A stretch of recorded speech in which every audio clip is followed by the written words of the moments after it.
બાળ મિત્રો, કેમ છો તમે? મજામાં ને? આજે હું તમને એક બ્રહ્મદત્ત બ્રાહ્મણની વાર્તા કહીશ. એક નગર હતું. એમાં બ્રહ્મદત્ત નામનો બ્રાહ્મણ રહેતો હતો. એકવાર કોઈ કામસર તે પરગામ જઈ રહ્યો હતો. ત્યારે જતી વેળાએ તેની માએ કહ્યું, બેટા, પરગામનો રસ્તો છે, એકલા જવું સારું નહીં, કોઈ સાથીદાર સાથે લઈ જા.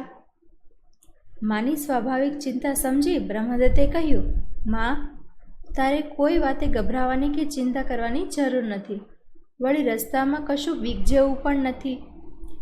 માં, કામ જ એવું આવી પડ્યું કે મારે એકલા જવું પડે તેમ છે. દીકરાનો અટલ નિશ્ચય જાણીને તેની માએ પાસેના તલાવડીમાંથી એક કરચલો લઈ આવી.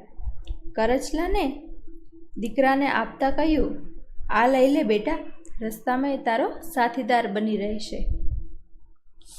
બ્રહ્મદત્તે માની વાત માની લીધી અને કરચલો લઈ લીધો. તેણે કરચલાને કપૂરના પડીકામાં મૂકીને બંધ કરી દીધો. પછી એ નિશ્ચિત થઈ ચાલતો થયો.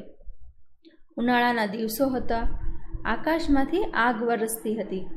ચાલી ચાલીને તે થાકી ગયો હતો. તે એક ઝાડની નીચે આરામ કરવા બેઠો. એણે આડે પડખે થવાનું મન થયું. એ આડો પડ્યો. ઠંડા પવનનો સ્પર્શ થવાથી જોતજોતામાં તેની આંખ મળી ગઈ.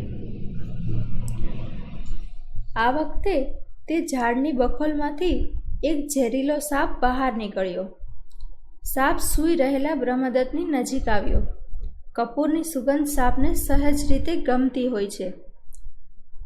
તે જેમાંથી સુગંધ આવતી હતી તે બ્રાહ્મણના વસ્ત્ર પાસે ગયો. વસ્ત્રને કાપીને તે કપૂરના પડીકાને ખાવા લાગ્યો. કરચલો આ કપૂરના પડીકામાં જ હતો. તેણે ત્યાં રહ્યો સાપને કરડી કરડીને મારી નાખ્યો. થોડીવાર પછી બ્રહ્મદત્ત જાગ્યો. તેણે જોયું તો તેની નજીકમાં એક મોટો સાપ પડ્યો હતો અને એ પણ મરેલો. તેને સમજવામાં વાર ના લાગી કે સાપને કરચલાએ જ મારી નાખ્યો હતો.